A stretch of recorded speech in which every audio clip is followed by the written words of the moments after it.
Welcome everybody to our webinar today.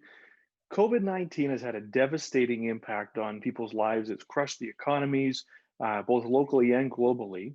However, the virus has created a niche market opportunity for restoration companies that are willing to adapt. Residential and commercial clients desperately need properly delivered professional disinfectant services. Yet with so much misinformation swirling around, restoration companies can expose themselves and their clients to significant liability and risk if they don't follow the right process. But if done correctly, restoration companies providing COVID disinfectant and cleaning services have the opportunity to change the tides in getting our economy back to work and make a lot of money in the process. So to that end, I'm very pleased to introduce our panel of experts today. We have Michael Pinto, CEO at Wondermakers Environmental. We have Nasutsa Mabwa, she's the president of Service Master Chicago and area, as well as Sam Simon, managing director of Service Master Chicago and area. And my name is Leighton Healy from KnowHow, where we make it very easy for every team member to instantly access free expert-built COVID-19 template processes from any device, and for you as the owner to be able to monitor completion from anywhere. But without any further ado, I want to thank some of our promotional partners before we kick things off with an opening question. I want to thank the team over at Business Mentors and Ed and his team over at the Restoration Lawyer, as well as AR Restoration. All have kind of helped us to promote this event so we can get this information out into the industry. So let's kick things off with an opening question. I just want to, as a reminder to all of our participants, if you have questions for the panelists today, we've got a great mix of individuals. And so put those questions into the chat so we can make sure those questions get spoken to. So let's kick things off. There appears to be a lot of confusion of what exactly constitutes proper COVID-19 cleaning. And many companies appear to be advertising and delivering services improperly. So Michael, I want to start with you. How serious is this situation? And could you maybe share any examples? Well, thank you. And thanks for having me on. The seriousness, I think, is at 2 or 3 different levels that contractors need to understand. The first one is that if you're trying to help deal with the COVID-19 pandemic situation and you're not providing effective cleaning and application of disinfectant services, then you're basically committing fraud. You're not doing what you're saying you're going to do, and more importantly, you're not breaking the chain of infection, and so that's going to have a ripple effect in terms of the people in the building and problems and things. I think the second level of concern or risk from my end is that the contractors don't understand that if they're doing this improperly, or even if they're doing it properly but don't document it properly and don't have the right insurance in place and things like that, there's a risk to your organization, and that may actually not show up until months or even a year later. So I think there's both of those areas of risk. A quick example is a contractor that I was referred to because they supposedly needed some help. And the reality is that they were advertising and promoting services that they were not providing. They were talking about disinfecting buildings, and they had no proof that they were disinfecting the building. And so the terminology should be that the contractors are going to apply a disinfectant. And there's a big difference there from a legal standpoint. Absolutely. And it seems like just subtle changes in wording can make such a huge difference. And so I appreciate you pointing that out. Sam, earlier, just before we kick things off here, you had mentioned that that sometimes when you're out in the marketplace, you're coming across companies that seem to be undercutting, misinforming, misadvertising. Tell us a little bit about that. What are you seeing kind of out in the industry? Well, what we're finding are companies that are not necessarily trained in disinfecting or in cleaning or in applying disinfectant. offering services such as a disinfection or a cleaning under the guise of, hey, we'll come there and we'll wipe down your tables and we'll wipe down your flat surfaces and we'll wipe down the high touch sensitive areas just like the big guys will, except we'll do it for a lot cheaper. Mm. And we find ourselves competing silently. We have customers calling us shopping for pricing. They uh, they they, they ask us for, well, all the important questions, of course, and then they say, well, we talked to this other company and they're offering to do it for a lot less than you are. And so we have to ask the questions: what are they offering? Are they offering the proper application? How are they doing this? And we're finding ourselves battling these companies that are offering or supposing to offer the same service we do at a cheaper price. Hmm. And thanks, Sam. And Nasitsa, I'm curious from your perspective, um, are we splitting hairs here, or is this quite serious? Like, from your perspective, you've been in the industry for a long time. How serious is this situation? The misinformation that's swirling around, um, kind of the industry right now, or I guess not the industry, but maybe even in the kind of in the mind of the customer right now. I get a flyer in the mail that says someone will come in and disinfect my home, but they've never provided services like that before. Um, what's kind of at risk here from your perspective?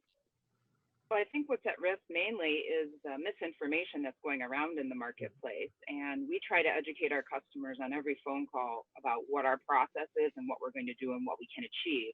So we Hmm. can set expectations initially. And we do that on each phone call. And then we send a document, which is an estimate, which then states what we think we can deliver.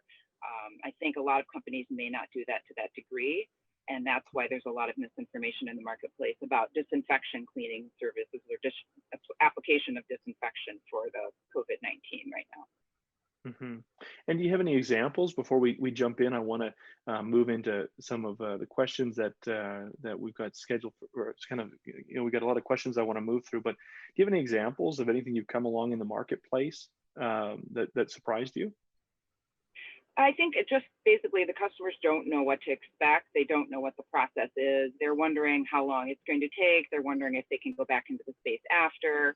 They're wondering how long the disinfection services will last. And of course, we have to be very direct and explain that we can provide the service to you, but if someone else were to come in, one of your staff or somebody Hmm. into your business, then you would have to do disinfection services again. There's no silver bullet to provide these services and then it just lasts for days or Hmm. weeks. And some companies we've found, as we've been doing this since April 1st, are Hmm. promising that they can apply some kind of disinfectant that will last for a long time. We've heard this more than once, at least a Yeah. handful of times. So there is a Yeah. lot of misinformation in the marketplace. Yeah. And Michael, I sense that you wanted to respond to that. Yes, absolutely. I just want to build on that. When you're looking for practical examples of what's going on in the industry where it's just bad services, we just, in our office, we just refer to it as spray and pray. I mean, these people come in. Sam was very generous when he was saying that some of them will come in and actually wipe the touch points and that sort of stuff. There's a lot of industry, well, a lot of organizations that are out there that are offering a service where they're going to come in and they, just like you heard a moment ago, oh, we can apply this magic product and it will take care of all of your problems and it's so much cheaper. And these other guys that want to do all this wiping or they want to do all this cleaning, they're just trying to rip you off, sort of stuff. And then the reality is that, I mean, if there was a silver bullet that could do that sort of stuff that was really effective, we would all be doing it because it would be recognized, it would be out there, it would be registered by the EPA and that sort of stuff. And it's just not the case. Yeah.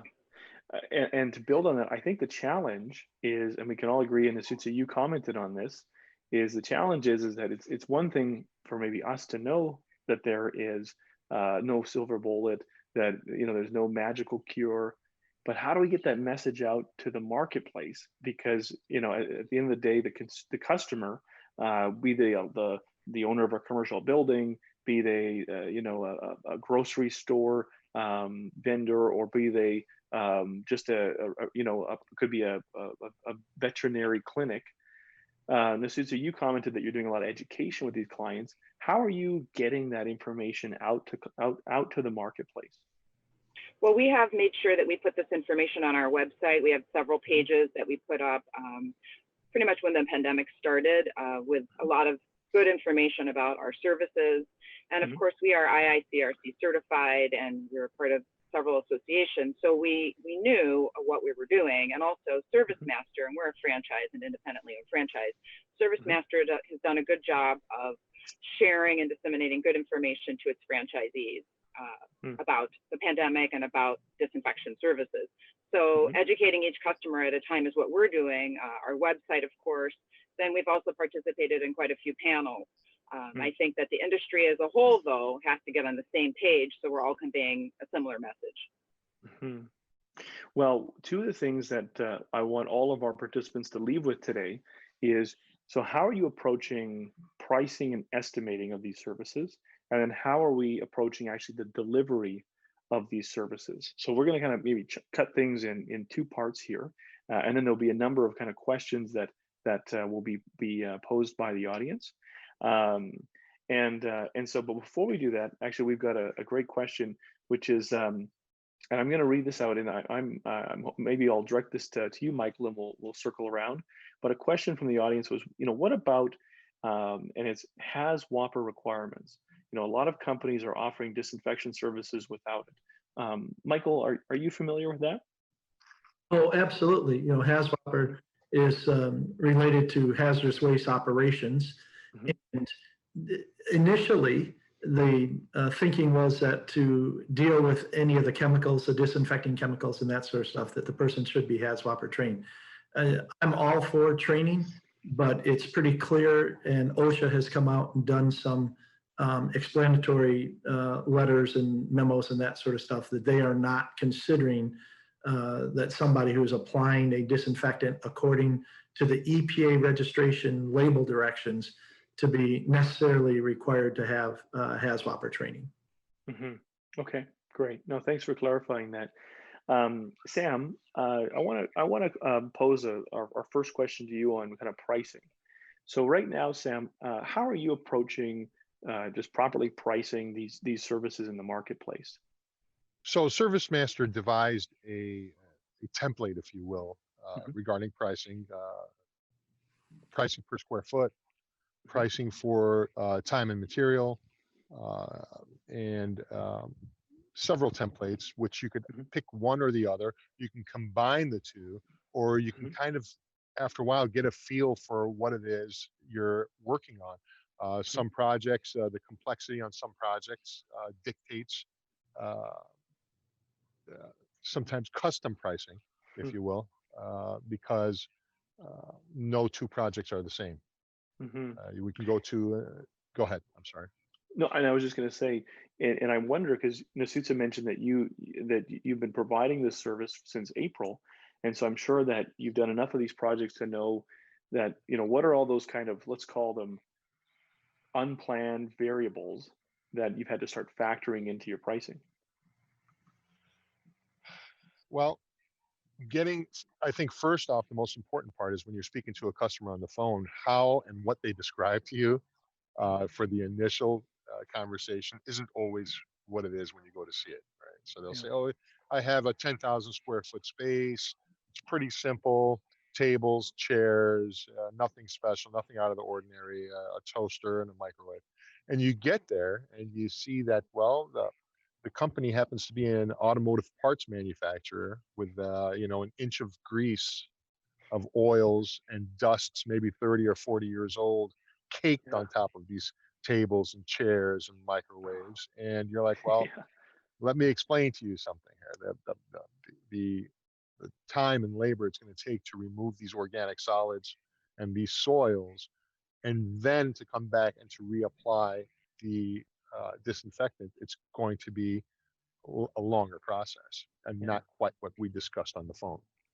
And so you have to take into account, and we've learned that already, that what the customer is telling you is not always the full information that you need in order to give them a proper estimate. So sometimes we find ourselves, we'll give them a range. Mhm. We'll say, okay, well, it sounds like, you kind of have a grasp. And if we can get them to maybe FaceTime or show us a video, a virtual tour of the place, we like that.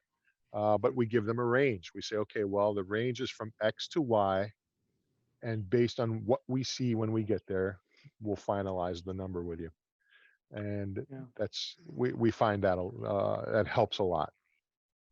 Yeah, and I think that's really insightful. And in the suit set, if you want to, I'm curious to build on that. The suit set, I mean, there's in addition to pricing this service, which is a new service, and and there's a lot of, there's a lot of it depends type of discussions that have to be had, but there's also the layer that some people are concerned about how we provide that pricing, where there's distancing requirements. So can you speak to that, Nasutsa? How are you providing this pricing when you can't necessarily just show up, shake someone's hand and say, let me give you a price? How are you doing that? Right. So as Sam said, we've been doing photos when we can, asking customers for photographs or FaceTiming. That helps a lot to see the space. We go through a list of questions to kind of screen the customer as we're on the phone. What kind of business do you have? How many square feet do you think it is? If you don't know the square feet, how many feet, length by width? How tall are the ceilings? Do you have storage racks? How many offices do you have? How many cubicles would you say you have? Do you have 1 bathroom or 5 bathrooms? Would you say you have 50 chairs or 100 chairs? And after we've asked all these questions about the flooring surface, do you have carpeting on floors? Do you have hard surface on the floors? Do you have conference rooms? And so they're going on and on. How many floors is it? Is it 1 floor office? Is it 3 floors? Do you have a basement? Are you in a high rise? We get all this information, all those data points, and then that helps us build a really good estimate initially over the phone. Since we're remote, we're not going in person. And as Sam mentioned, the ranges of putting in the price is going to be somewhere between X and Y based on what you told us. Then when we arrive, the technician will go with you through an initial walkthrough, and then we'll define the final price. That's how we've had to do it, and that's been our process. If I may insert this small example, we were called out to a manufacturing facility in the Chicago metropolitan area, and they said, well, we're a 500,000 square foot facility. And we said, okay, this is the range. When we got out there, what they failed to mention is that they had 3 tiers of assembly lines. Each assembly line,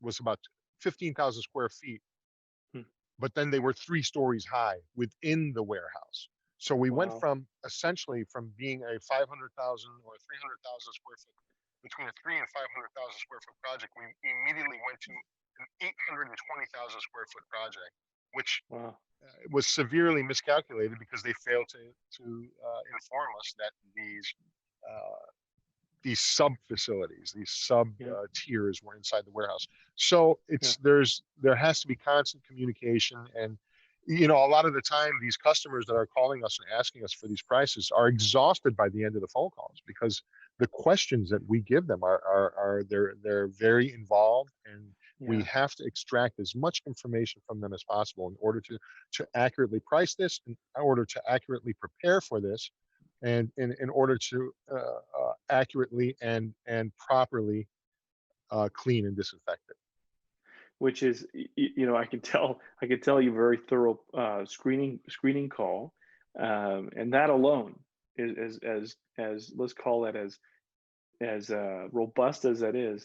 That alone must be a very different phone call than someone they call off Craigslist who says that they picked up some bleach from Costco and they're good to go, right? You'd better believe it, because we're walking into these properties and we're walking into these homes and into these businesses and manufacturing facilities, and we need to be prepared and armed to protect ourselves while we're in there. It's not just about applying a disinfectant, it's about applying it safely. And we have to make sure our staff, our technicians are aware of their surroundings, and we have to make sure that they are mentally prepared for the amount of work it's going to be, whether it's going to be 1,000 square foot property or it's going to be a 100,000 square foot property. Oh, thanks, Sam. Michael, I'm curious, I'd love to hear your response. And I wonder, a lot of individuals probably tuning in today have probably been providing some level of COVID services. And so I'm wondering if you could also comment on, what are some of those documents you were referring to earlier that Ed and his team have developed, and I know that you provide a number of services. Can you comment on not only from the pricing angle, but also from the documentation angle? Certainly. I do want to build on Sam's comment though before I jump there, if that's okay. And Yeah, yeah. I mean, it goes back to our very first question, which is what are the risks for the contractors that are out there? And we talked about the risk of, not providing the right service and the risk from a liability standpoint if you're not documenting properly. But truly the biggest risk is, are you protecting your own people and are you doing this right? And these, Right. pardon the expression again, but these spray and pray folks, typically, at least in our experience, we get the reports from them. They come in with a surgical mask hanging around their ears and down to their chin that doesn't even cover their nose and mouth. They really don't have much of an idea of what they're spraying or what the hazards are, or what the compatibilities are with the different surfaces that they might be impacting. I mean, it's just the level of safety issues and immediate health issues that are going along with some of these situations is really quite incredible in my mind. And if you think about it, we're there to try and make the situation better from an infectious agent standpoint. And indeed, we might be making it a lot worse from the safety standpoint of the individuals that are doing the work. Right. That's a perfect lead in for what you were asking about in terms of documentation. That's why in an almost unprecedented way, the Restoration Industry Association and Nishuda, you recommend or mentioned the IICRC. In the past, those two have not been the most friendly of the industry associations and stuff. But blessedly, they figured out for COVID that they need to get together. They need to speak with one voice for the industry. And if there's anybody that's in the restoration or cleaning industry that has not gotten a hold of the RRA/IICRC COVID-19 documents, they are free for download. You can either go to the IICRC or the RA website, and they've got big banner announcements that allows you to go in and do a free download. And Right. they are quite comprehensive. They're literally walking a company through this entire process as to how you should move it forward.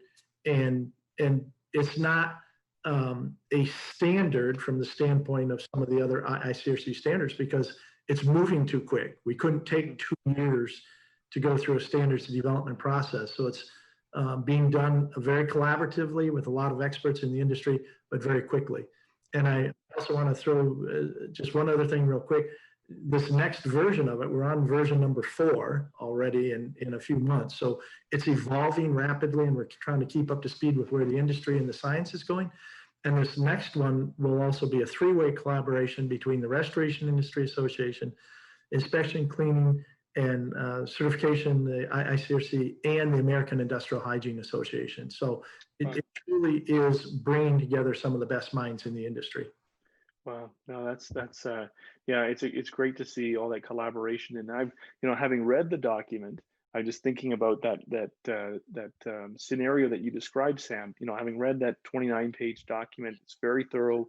It's been very well researched, and I can imagine, Sam, that when you are in those situations where your price probably, ballooned a bit, understandably, if you can actually have access to not only resources but the types of things you can share with that client to say, hey, here's the EPA's stance on it, here's the World Health Organization's, here's OSHA's standard.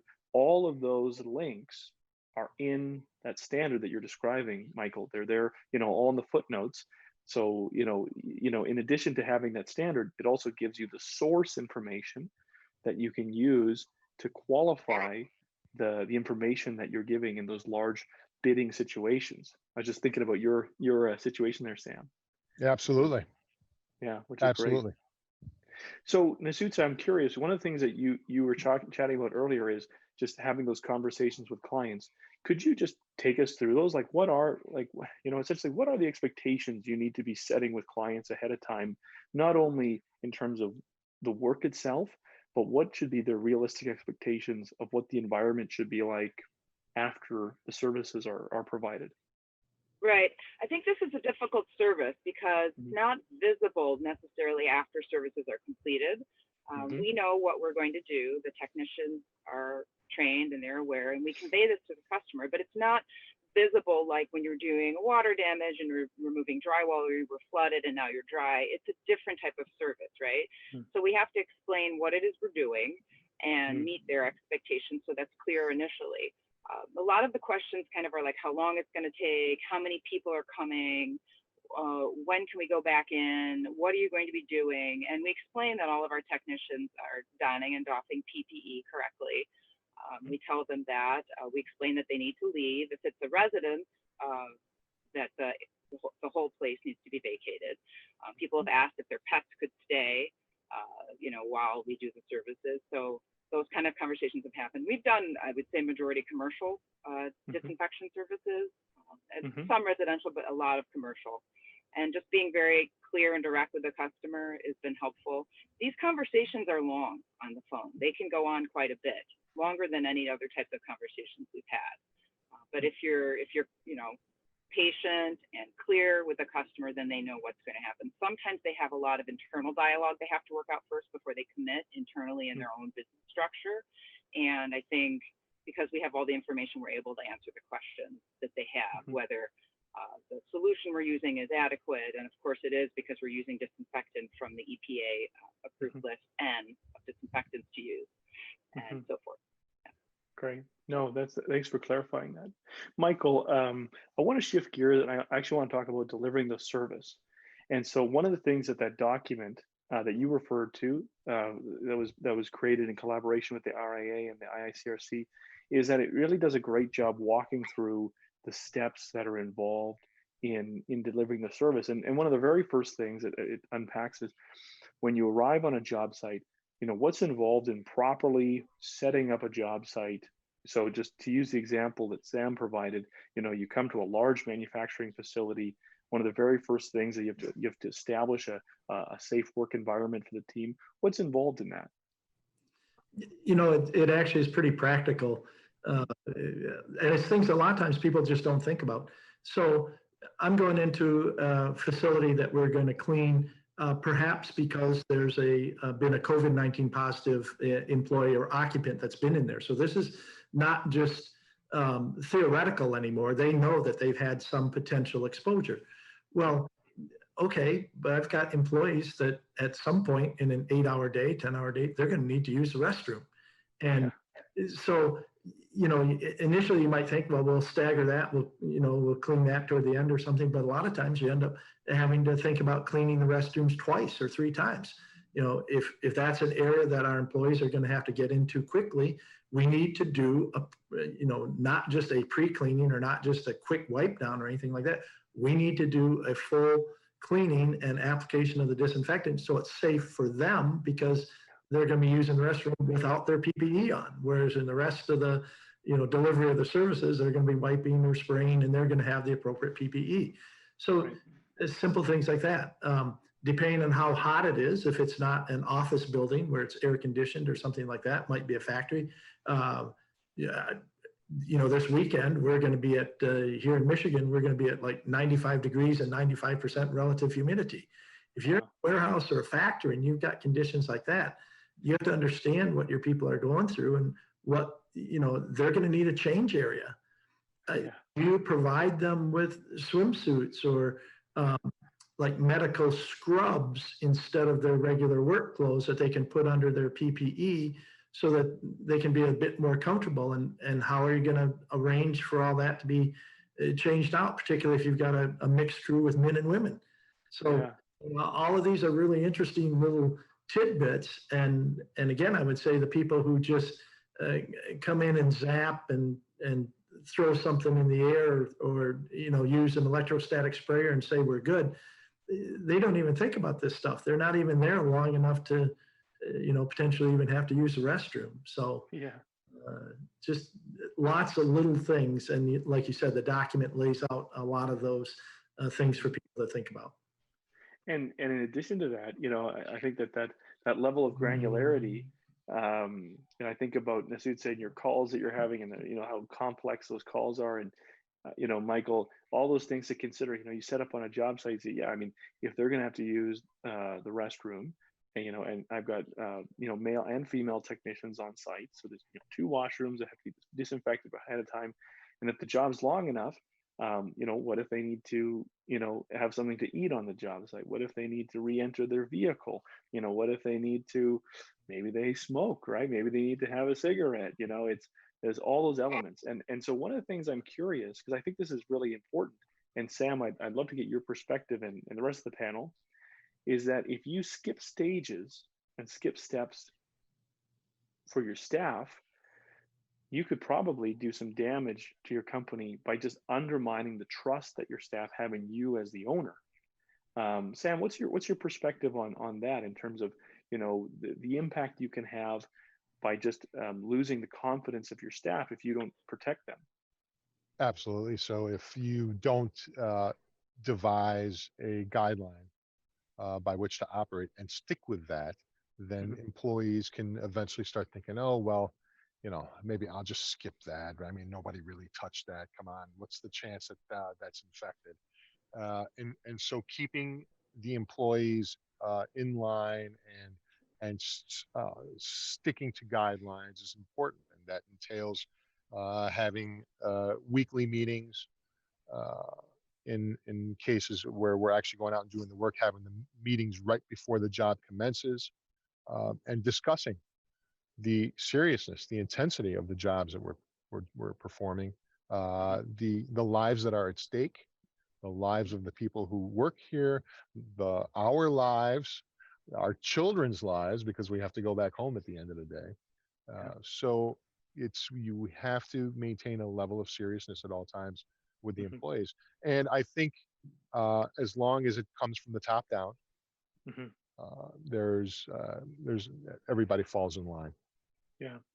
And what I'm also hearing in that is, just the persona that you have in those situations, right? I can imagine, a person who, it's an industry that can sometimes be driven by urgency, and so if you show up on site and you're kind of lighthearted about it, that really sets the tone for the staff, as opposed to having a persona of professionalism and seriousness about how important it is that we deliver the right service to the client, but also that everyone not only goes home safe, but who they interact with at home are also safe. So that's Sure, a and yeah, I make sure to explain to them that we all understand what the front line yeah, is, and that the doctors and nurses are on those front lines. But there are other front lines involved, and uh, we happen to be one of those front lines. We happen to yeah, be the people that are in charge of applying the disinfectant and yeah, and hopefully preventing people from ending up in the hospital. right, right, absolutely. I'm curious, Nasud, and then I'd like to go to yourself as well, Michael. PPE. There's been a lot of discussion right now about people that are improperly donning it, or they've got it wearing it around their neck and stuff like that. Susan, could you tell us, for a standard COVID cleaning disinfectant application service, what type of PPE are we donning, and could you comment at all to those participants that may be having difficulty accessing some of that PPE right now with shortages? Sure. So since the beginning, we've been really good and diligent about our staff, the technicians wearing PPE. We have Tyvek suits that we wear for every job. We have gloves. We usually double glove, and everybody has their own respirator. And so everybody puts all of that on before we go into the building location. And there's a process that Sam was, explaining from the top down, and the expectations, and that's the system, and this is how we do it. And we do this way every time, and it doesn't change. Now, for the heat that Michael mentioned earlier, that can be tricky, but we do have under cotton level scrubs you could wear under, and other uniforms that are cotton that breathe better. But it's true, it does get hot sometimes. It can be tricky when there's not air conditioning. So we just try to make sure everybody hydrates before. We know where everybody's drinks and food is, and often we have to, clean those areas and take a break and then clean again. So there's a system and a process for that as well. But you have to be diligent about PPE, and you can't get lazy, and you can't have your mask hanging off your ears, and you should be wearing a respirator anyway. It's not a surgical mask. That's not sufficient PPE for this type of cleaning or disinfection. And in terms of obtaining and sourcing PPE, that's been difficult for many, many folks. You have to get creative, and you have to make sure you order way more than you would have before, I would say, just so you have enough for later into the future. We don't know how long this is going to go on for. So if you would have maybe ordered this amount in the past, now you have to triple that order. You have to make sure you have different sizes for all of your technicians, right? Everybody's not the same size. And you have to maybe use your network. We've used our network and our alliances to talk to other service masters, for example. Where are you getting your product from? Can we go in on an order with you, and then can you ship it to us? Just getting really creative and finding a way through it, because you can't do these disinfection services without wearing the proper PPE. Right. And Michael, I'm curious. So the job site set up properly, bathrooms, place to eat, vehicle, everything's taken care of. You got the PPE donned. Michael, could you take us through? Okay, so now what exactly are the steps involved in delivering this service, and then what are the things that have to happen after the service is delivered? And then let's go back and kind of fill in the gaps. Yeah, I mean, it's important, and it's science-based, but quite honestly, it's not rocket science. We're cleaning and applying disinfectant, and we're putting more cleaning emphasis on frequently touched surfaces. So you do have to understand what frequently touched surfaces are, and that's going to change for every client. Frequently touched surfaces in a church, for example, is significantly different than for an office for the most part. Right. So, but once you get past that and you understand how to identify and document and transmit that information to your employees, then the technicians, it's primarily a wiping process. And the good companies tend to wipe with a cleaner slash antimicrobial or cleaner slash disinfectant. Even though you're going to come back later and do application of a disinfectant, essentially doing it twice doesn't hurt, right? So we're trying to break that chain of infection, and this has been proven not just with COVID, but all of these infectious agents, all the way back to H1N1 and Ebola and all of that. So we're just following through, but we're doing it on a broader scale because this is a bigger pandemic and there's a lot more buildings that need to be done. So the touch points get cleaned, and that's critical because almost every EPA disinfectant, EPA registered disinfectant, says that it's supposed to be applied to a clean surface. Right. So if you're not doing the cleaning ahead of time, how do you guarantee that those surfaces then are ready for the EPA disinfectant?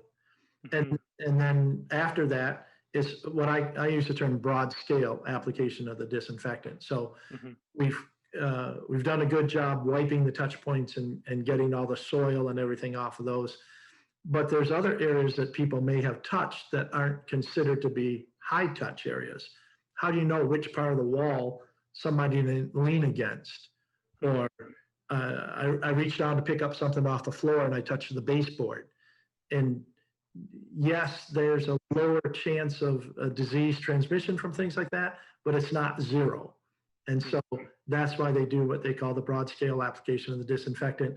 They're usually using foggers or sprayers or electrostatic sprayers or some combination, even trigger sprayers. If it's a small enough environment like a house, you can do it with a pump bottle and a trigger sprayer. But that's the two main aspects of it, is that the high touch surfaces get cleaned, and then the EPA registered disinfectant gets applied according to the label directions with the right amount of product for the right amount of time to a variety of other surfaces to help break that chain of infection. No, thanks, Michael. And we have a question from a participant, Michael, that I'll pose to you, and then Sam and Nasutsa would love to get your perspective if you'd like to add to it. And the question is whether anyone has legitimately validated a longer lasting sealer than 14 days with citric acid, and if so, what is the max duration and what's the key active ingredient? Michael, what's your take on that? Well, Nasuda was talking about this earlier in terms of people promising long-lasting disinfectants and stuff. And there's actually some language in the RA slash ICRC document that talks about that. And I do want to be clear. I mean, there are some products that do have a longer lasting antimicrobial effect. But the difference is the EPA registration on those is that it is designed to protect the surface, not necessarily protect the individual that might be touching that surface. Or there isn't a lot of studies that I'm aware of that shows that it actually breaks the chain of infection. So what it does is it keeps the mold or the bacteria or the virus potentially from replicating in that surface, on that shower curtain, for example, so that your shower curtain doesn't get moldy, as fast as it normally would. Right. But to take that leap from, okay, the shower curtain's not getting moldy to the fact that that's protecting the people that are taking the shower, there's very little science that I'm aware of that actually would prove that. So understand that when the people are advertising these long-term protective sealers, many of them are a chemical called an organosilane. And some of them are EPA registered, but they're registered to protect the surface, not somebody who touches the surface. And it sounds like some people may be twisting that claim. Well, I get the question all the time, Sam, how long after you apply your disinfectant, how long does it work? And my answer is simple. It'll work forever as long as you never let anybody else back in the building. Yeah, exactly. Which I know, and I mean, I'm sure a client's response would be like, well, that makes sense, of course. But if they were to respond to him and say, well, I heard somewhere, someone told me that there's this product out there, and when you put it on, I mean, we're talking 30 days, Sam. How would you respond to someone that's maybe has fragments of misinformation that they put in front of you? I explained to them that if in fact that was foolproof and it was the silver bullet like we've been talking about, that everybody'd be doing it, everybody'd be offering it. There'd be less of I don't think there'd be so much panic, and people would be more comfortable with that. And I said the fact that you have one company offering that to you and these 4 other companies you've called not offering it just lets you know that there is some kind of break in information there and it's not entirely accurate. I say, and much like Michael said, I said these offers of a 2-week disinfectant is great for the surface. It's great for that countertop. But what does it mean if some person who's walked in who's COVID positive and who has coughed into their hand or sneezed into their hand and now has leaned against that countertop? Who's going to guarantee that? Right. I think explaining that, I think people in that respect, because of the fear and the concern, when you offer it to them that way, I think they think about it and say to themselves, well, maybe it's not a silver bullet. Yeah. This I'm curious, once the job is done, there's recommendations that you do kind of an inspection to make sure that everything's been done properly.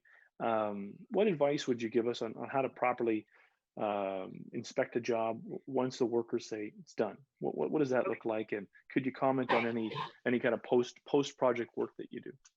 Sure. So I mentioned that when we first talk to the customer, we do the screening, we ask all the questions, and we prepare an estimate with all of the information of the space that we're going to be doing the disinfection services. We use that document on the job site, keep it with us on a clipboard, and we follow the scope on that document. After we're done with the services and the technicians are finished, after all the work is done, we do what we call a walkthrough. And the walkthrough is going through all the spaces again, just to make sure we didn't miss anything. And everybody who is there, the team walks through together. And then we check everything off. And that's how we know we've done what was listed in the scope. Perfect. And I'm curious that, when you're in the process then of, I think about something that you said, Michael, and Michael, I'm curious what your perspective is you said some of the liability is not, in the weeks following, it can be in the months, maybe a year following the project.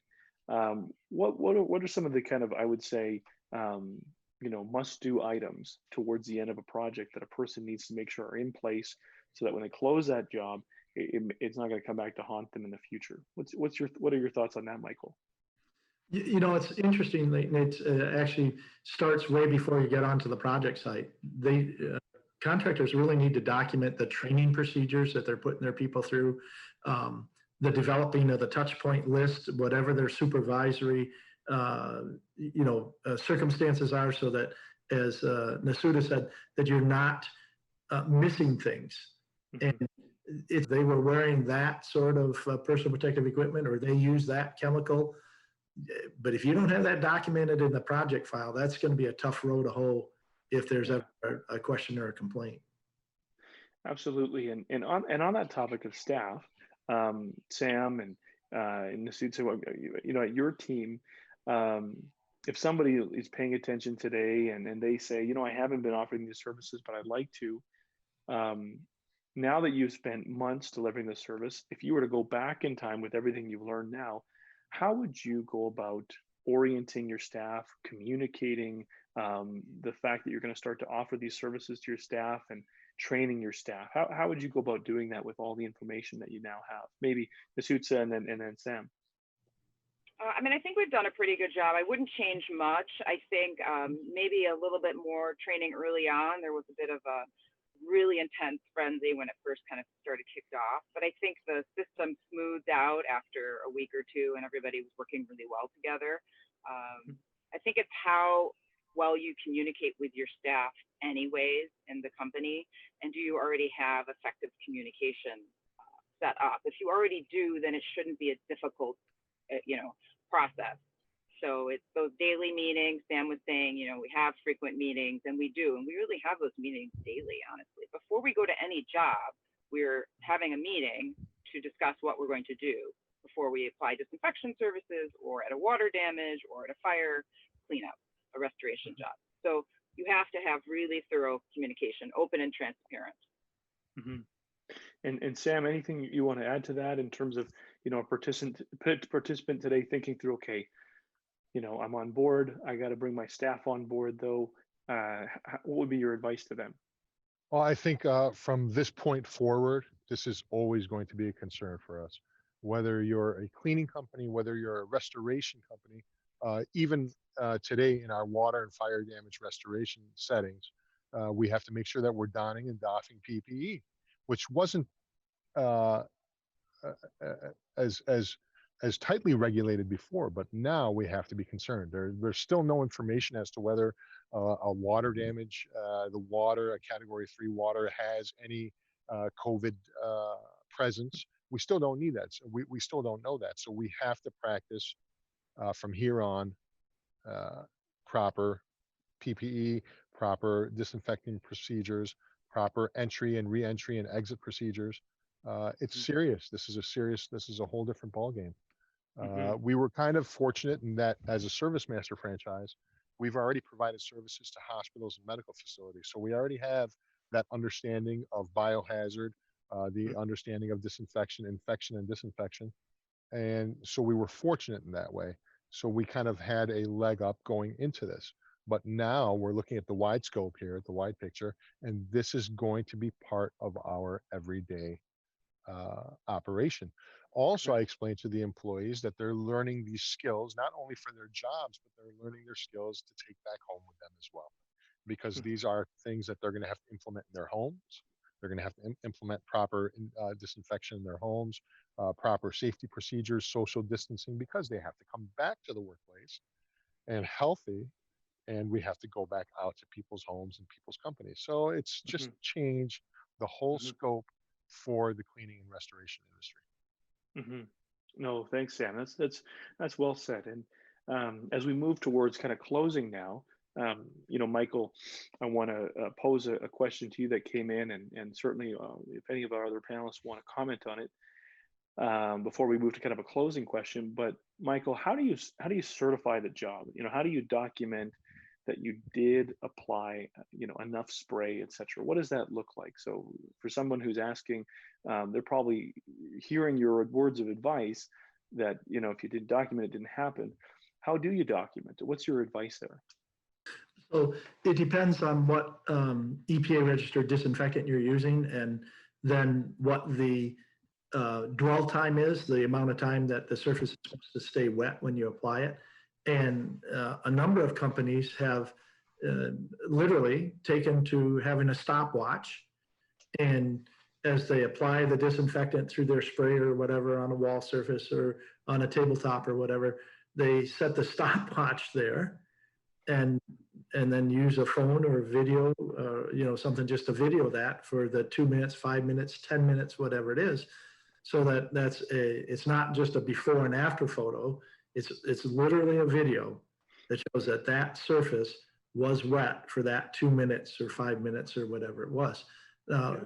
Some people think that's kind of extreme, but the reality of the situation is, like I said, it's after the fact when somebody complains or says that their employee got sick from their environment, or the claim is coming in that way. All of a sudden, that's not going to sound so extreme. And the other thing I would say is that it's a lot to do with the reputation of the company.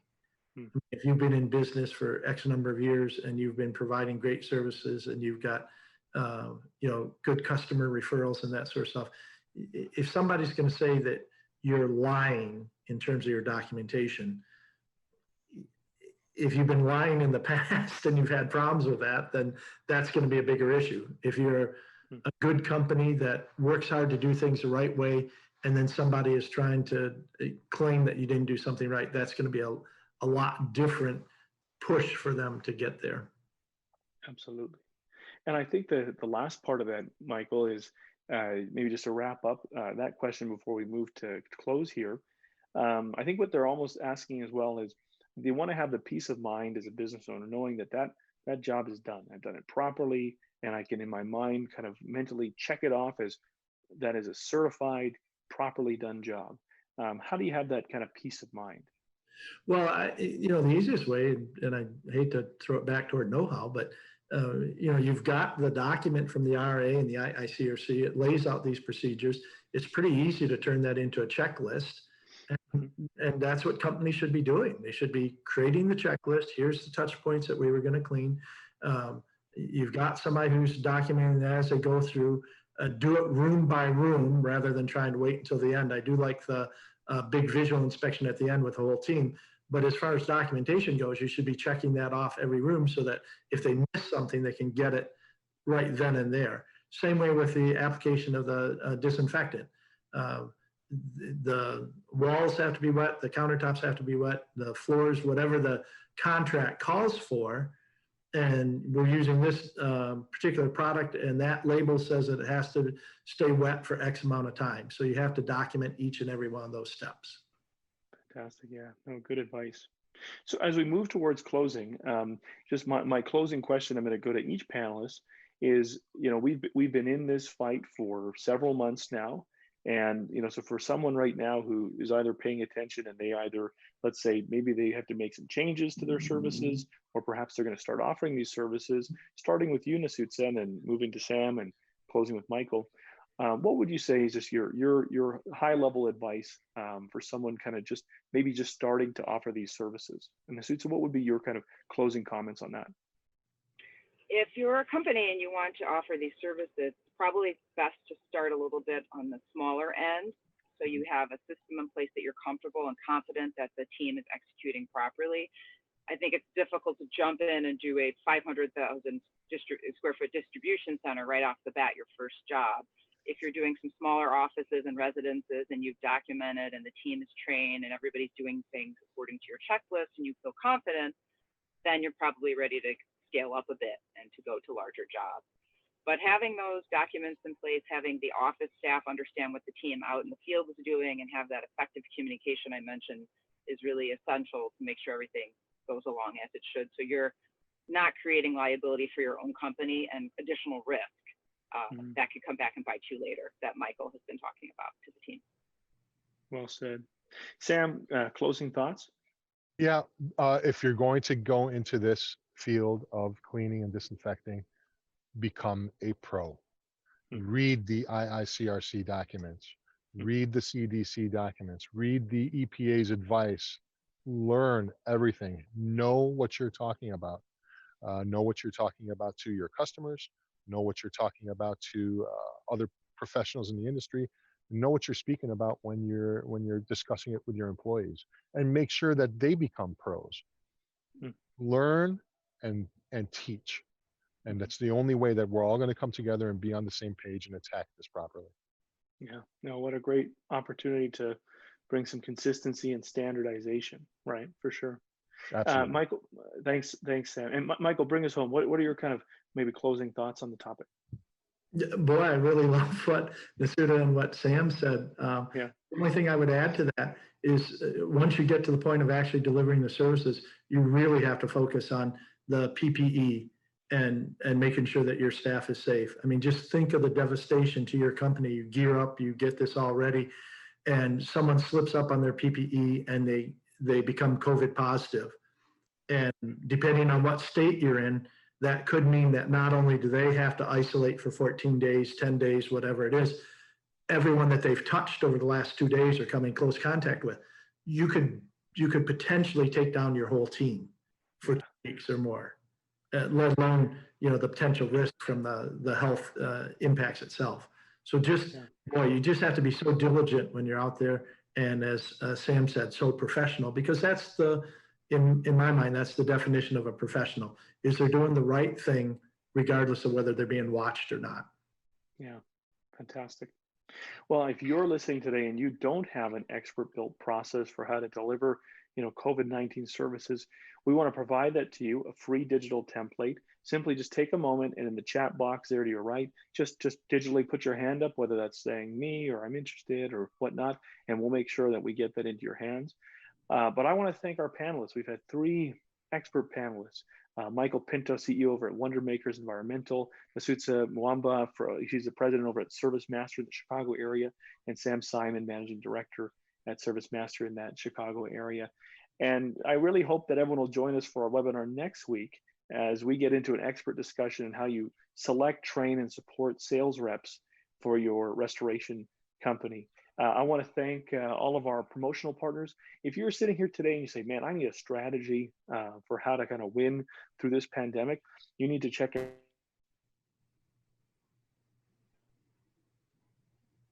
those contracts. I need that right documentation. Ed Stelmach, sorry, Ed Cross and his team over at the Restoration Lawyer are waiting to help you with those templates. And as well, if you need expert support collecting your AR, talk to AR Restoration. All those organizations helped us promote things today. Well, thanks for joining us. Thanks to our panelists, and I wish you a great rest of your week.